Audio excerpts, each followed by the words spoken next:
اچھا اس کے علاوہ ایک اور بات جو ایک بہت زیادہ شدید صورتحال جو بنتی جا رہی ہے کہ لوگ یہاں سے اپنا کاروبار جو ہے وہ دوسرے کنٹریز شفٹ کرتے جا رہے ہیں، کیونکہ یہاں ایک لا اینڈ آرڈر کا مسئلہ ہے، اسٹریٹ کرائمز بڑھ رہے ہیں، یہ تمام چیزیں جو ہیں بڑھتی جا رہی ہیں، یا نوٹ جو ایکسٹرا جو ایکسیسو کرنسی جو سرکولیشن میں اس کی وجہ سے نوٹ کی قیمت جو کم ہو گئی ہے تو اس کی وجہ سے لوگ اپنا جو کاروبار ہے وہ دوسرے ملک شفٹ کر رہے ہیں. یہ ایک بہت انتہائی تکلیف دہ اور پیچیدہ مرحلہ ہے پاکستان کے لیے. اچھا مدیحہ آپ کی طرف آتا ہوں ایز اے بزنس اسٹوڈنٹ، آپ لوگ تو خیر یہ سب پڑھتی ہوں گی، آپ کیا دیکھتی ہیں کہ کیوں یہاں سے لوگ اٹھ کے بھاگ رہے ہیں، باہر سے انویسٹمنٹ یہاں کیوں نہیں آ رہی، کیا رکاوٹیں ہیں جس کی وجہ سے یہ ہو رہا ہے؟ کوئی سجیشنس ہیں آپ کے پاس؟ یہاں پہ اکانومی کا کافی برا حال ہے اور وجہ بالکل یہی ہے کہ یہاں انویسٹمنٹ نہیں آ رہی باہر سے، اور جو یہاں بھی جو فرنٹ لائن ورک فورس ہے وہ بھی باہر موو کر رہی ہے. برین ڈرین کا فنومینا کافی کامن ہو گیا ہے. اس کی وجہ یہ ہے کہ یہاں پہ پہلے تو لا اینڈ آرڈر سچویشن بہت خراب ہے. سب سے بڑی وجہ یہ ہے کہ یہاں پہ انصاف مہیا نہیں کیا جاتا، اور انصاف کا جو سسٹم ہے وہ کافی طویل اور مہنگا بھی ہے. اچھا جوڈیشری سسٹم کے سلونیس جو ہے آپ سمجھتے ہیں کہ ریزن ہے فار وائلنس اینڈ پرابلم؟ اگر جلد سے جلد کسی کو انصاف فراہم نہیں کیا جائے گا تو انجسٹس بڑھے گا، اور اس کی وجہ سے جو ہے وہ باقی کرائمز جو ہیں وہ اور پیدا ہوتے ہیں. اس کے علاوہ ہمارے باقی پرابلمز جو آ جاتی ہے، ہماری جو انڈسٹریز جو بند ہو رہی ہیں، شٹ ڈاؤنز ہو رہی ہیں، اس میں بہت بڑا مسئلہ ہمارے یہاں الیکٹرکسٹی کا بھی ہے. الیکٹرکسٹی ہمارے پاس جو ہے یہاں پہ جنریٹ نہیں ہو پا رہی الیکٹرکسٹی پراپر، جس کی وجہ سے جو ہے وہ فیکٹریز کو مہیا نہیں کی جا رہی، اور پھر اس کی وجہ سے as a student of economics and commerce آپ کوئی وجہ دیکھتی ہیں کہ ہمارے یہاں دیکھیے نارملی تو ہم as a market as a economist as a chartered accountant ہم یہ جانتے ہیں کہ مارکیٹ جو فری اکانومی ہوتی ہے وہ نارمل رسپونڈ کرتی ہے ٹو دا نیڈ. اگر انٹرپرینئرس یہ دیکھیں گے کہ there is a need for electricity, they will produce electricity and the shortage will be gone. یہ جو اتنا بڑا گیپس وغیرہ تو صرف اس جگہ پہ آتا ہے جہاں بہت زیادہ کنٹرولس ہو یا سوشلسٹ ٹائپ کی اکانومی ہو، جہاں کوئی اسٹیٹ بیٹھ کے یا کوئی کچھ 4-5 لوگ مل کے ڈیسائیڈ کر رہے ہوں کہ بجلی بنانی ہے یا نہیں.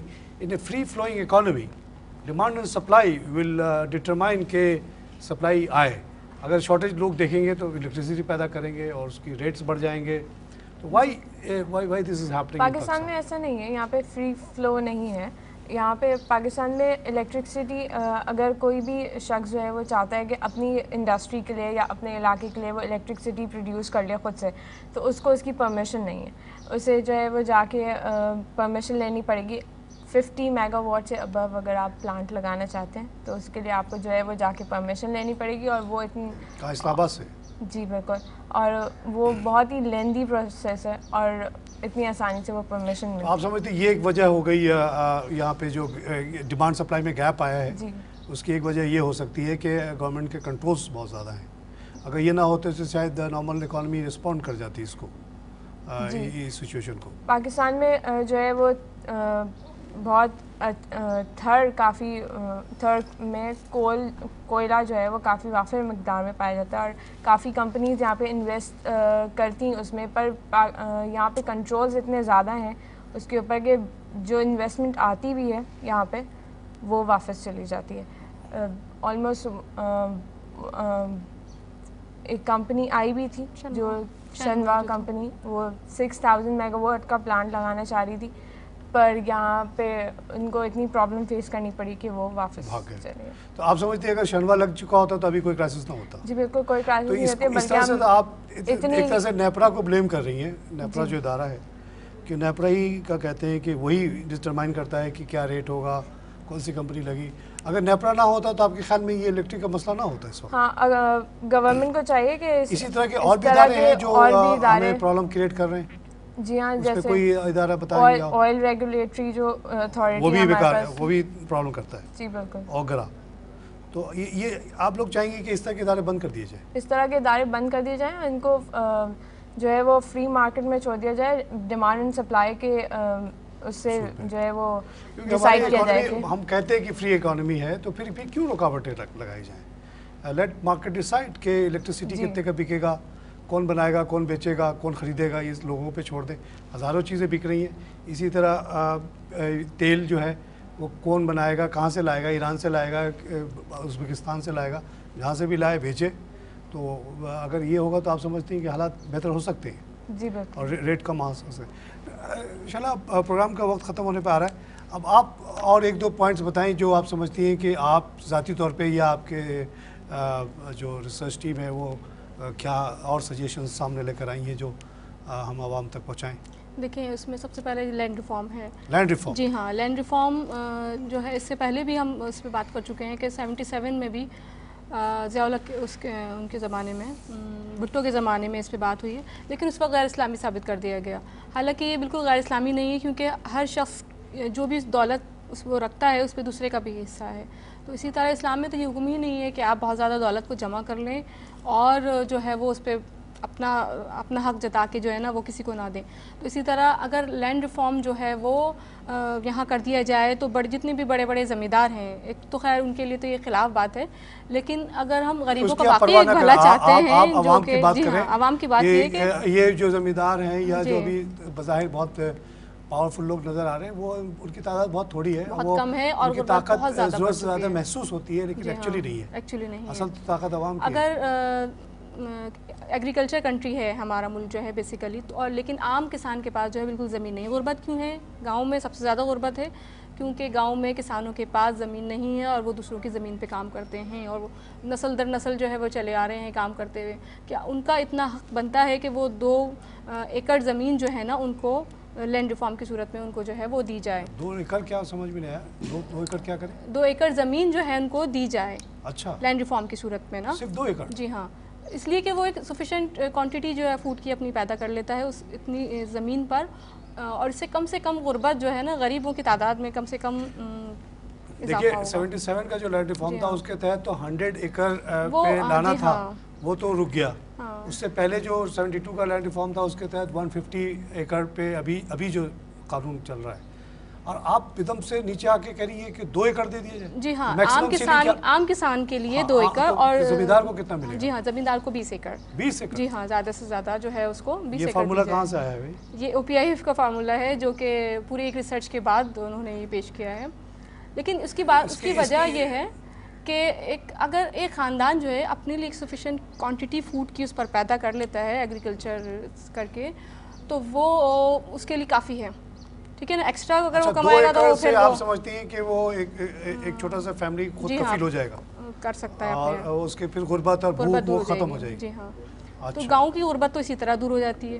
دوسری بات ہے کہ شہروں کی جو غربت ہے وہ لیز کر کے آپ اس کو دے سکتے ہیں. آپ نے کہا کہ کچی آبادی کو 60% جو گاؤں میں غربت ہے وہ 2 ایکڑ زمین دینے سے ختم ہو جائے گی, اور شہروں میں اگر آپ جتنے کچی آبادیاں اس کو لیز کر دیں تو 40% باقی جو غربت ملک کی وہ بھی ختم ہو جائے گی. اور سب سے بڑی بات ہے کہ ہم اپنے جو ڈیفینس پہ پیسہ خرچ کر رہے ہیں وہ کم سے کم کر کے, جو ہر سال جو ہے 700 بلین ہم ڈالرز خرچ کر رہے ہیں اپنے ڈیفینس پر, تو اس کو کم کر کے اپنے ایجوکیشن پہ, ہیلتھ پہ اور جو بیسک نیڈس آف لائف ہیں اس پہ خرچ کیا جائے. ڈیفینس پہ کیسے ختم کریں؟ ہماری انڈیا سے اتنی بڑی دشمنی چل رہی ہے, دشمنی جو ہے نا یہ ایک بنائی گئی ہے تاکہ انڈیا میں ختم کرنا چاہ رہے ہیں. جی ہاں, زیادہ ترقی نہیں کر سکیں. یہ کانٹیننٹ جو ہے اگر ہماری آرمی کمزور ہے تو انڈیا میں کھا نہیں جائے گا. نہیں, انڈیا میں بھی کچھ غربت کم نہیں ہے.